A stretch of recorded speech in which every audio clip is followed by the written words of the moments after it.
আমরা ঠাকুরগাঁওবাসী, হামেরা ঠাকুরগাঁওবাসী। হামার গাঁও ঠাকুরগাঁও, গাঁওকে ভালোবাসি। হিমালয়ের হিমগাঁও জুড়ায় হামার বুক, কাঞ্চনজঙ্ঘার উঁচু মাথা হামার আরেক রূপ। ফল ফসল আর গাছগাছালি হামার জীবন বাঁচি। হ্যাঁ বন্ধুরা, আজকে আমি চলে আসছি উত্তরের জেলা ঠাকুরগাঁয়। এখানে একটি অবস্থিত লোকায়ন জীবন বৈচিত্র্য জাদুঘর। বাংলাদেশের প্রান্তিক শ্রমজীবী মানুষের জীবন বৈচিত্র্য ও গ্রামীণ লোকসংস্কৃতি সংরক্ষণে বেসরকারি প্রতিষ্ঠান ইএসডিওর উদ্যোগে এটি প্রতিষ্ঠিত একটি জাদুঘর। এটির অবস্থান ঠাকুরগাঁও সদর উপজেলা থেকে 4 কিলোমিটার উত্তরে আকচা ইউনিয়নের পূর্ব আকচা গ্রামের নৈসর্গিক পরিবেশে গড়ে তোলা হয়েছে এই জাদুঘর। এই জাদুঘরের ইতিহাস আমি খুব একটা জানতে পারি না, যতদূর জানি সেটা হচ্ছে লোক সংস্কৃতি ও শ্রমজীবী মানুষের জীবন জীবিকা সংগ্রামে ব্যবহৃত বিভিন্ন সব উপকরণ ভিত্তিক এই জাদুঘরে যাত্রা শুরু হয় 2006 সালে। তৃণমূল লোকস গ্যালারি দিয়ে এই জাদুঘরের যাত্রা শুরু হলেও পরবর্তীতে আরও 3টি গ্যালারি সংযোজন করা হয়। বর্তমানে এই জাদুঘরের গ্যালারিসমূহ হলো তৃণমূল লোকস গ্যালারি, সমতলের ক্ষুদ্র নিকেষ্টি গ্যালারি, নদী গ্যালারি এবং মুক্তিযুদ্ধ গ্যালারি। এই গ্যালারি 4টি সম্পর্কে এখন আমি বিস্তারিত আপনাদের তুলে ধরব। সর্বপ্রথম তৃণমূল লোকস গ্যালারি। এই গ্যালারিতে আপনারা গেলে দেখতে পারেন শ্রমজীবী মানুষের জীবন জীবিকা, হাসি কান্না বিনোদনের বিচিত্র উপকরণ।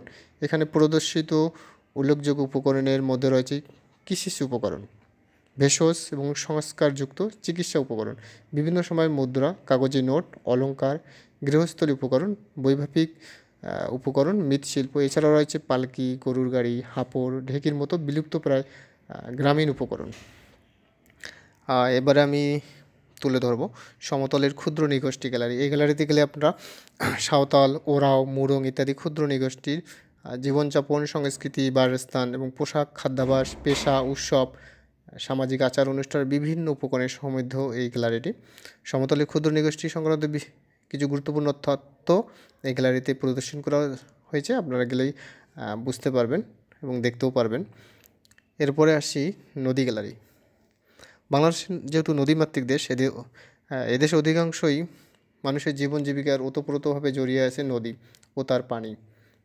প্রকৃতির খামখেয়ালিপনা ও মানুষের অসচেতনতায় হারিয়ে যাচ্ছে অনেক নদী। বাংলাদেশের 200টি নদীর পানি এই গ্যালারিতে সংরক্ষিত রয়েছে। এর মধ্যে রয়েছে যেমন রয়েছে বর্তমানে বহমান নদীর পানি, তেমনি সম্প্রতি হারিয়ে যাওয়া নদীর পানিও এখানে রয়েছে। আরও রয়েছে আরব সাগরের পানি, নীল সাগরের পানি এবং বঙ্গোপসাগরের পানি। নদীর পানি ছাড়াও এই গ্যালারিতে রয়েছে নদীভিত্তিক বিভিন্ন পেশাজীবী মানুষের নানান উপকরণ, বাংলাদেশের নদ নদীর তালিকা, বিভিন্ন ধরনের নৌকা, নদীভিত্তিক উৎসব, মৎস্য, জলজ উদ্ভিদ ইত্যাদি সম্পর্কিত নানাবিধ তথ্য। এই গ্যালারিতে গেলেই আপনারা বুঝতে পারবেন কত তথ্য সমূহ দেওয়া আছে, কত তথ্য আপনারা জানতে পারবেন, অনেক তথ্যই। এবার সর্বশেষ যে গ্যালারিটা সেটা হচ্ছে মুক্তিযুদ্ধ গ্যালারি।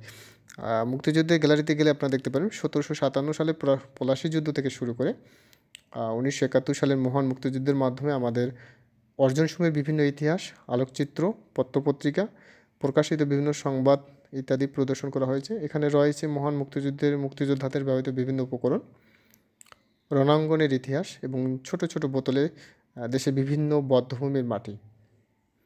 এছাড়া এই গ্যালারি দোতলা একটি আধুনিক মিলনায়তন, মুক্তমঞ্চ, মুক্তিযুদ্ধের তথ্য সমৃদ্ধ অডিও ভিজুয়াল গ্রন্থাগার এবং মুক্তিযুদ্ধ বিষয়ক চলচ্চিত্র, তথ্যচিত্র নিয়মিত প্রদর্শনের মাধ্যমে বিশেষত নতুন প্রজন্মের কাছে মুক্তিযুদ্ধের সঠিক ইতিহাস উপস্থাপনেই মুক্তিযুদ্ধের আসলে মূল লক্ষ্য। এই ছিল 4টা গ্যালারির সংক্ষিপ্ত তথ্য আমি যতটুকু জানতে পেরেছি ইন্টারনেট ঘেটে এবং উইকিপিডিয়া বা বিভিন্ন ইউটিউবারদের ব্লগের মাধ্যমে সেটা আপনাদের তুলে ধরছি।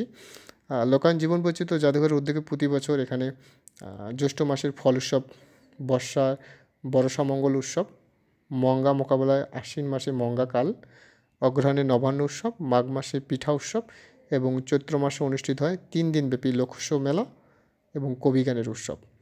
আপনারা এই সময়গুলোতে আসলে এই উৎসবগুলো দেখতে পারবেন। সবাইকে ধন্যবাদ জানিয়ে আমি এখানে শেষ করছি। আপনারা সময় সুযোগ পেলে ঘুরে আসতে পারেন লোকায়ন জীবন বৈচিত্র্য জাদুঘরে, ভালো লাগবে। ধন্যবাদ সবাইকে।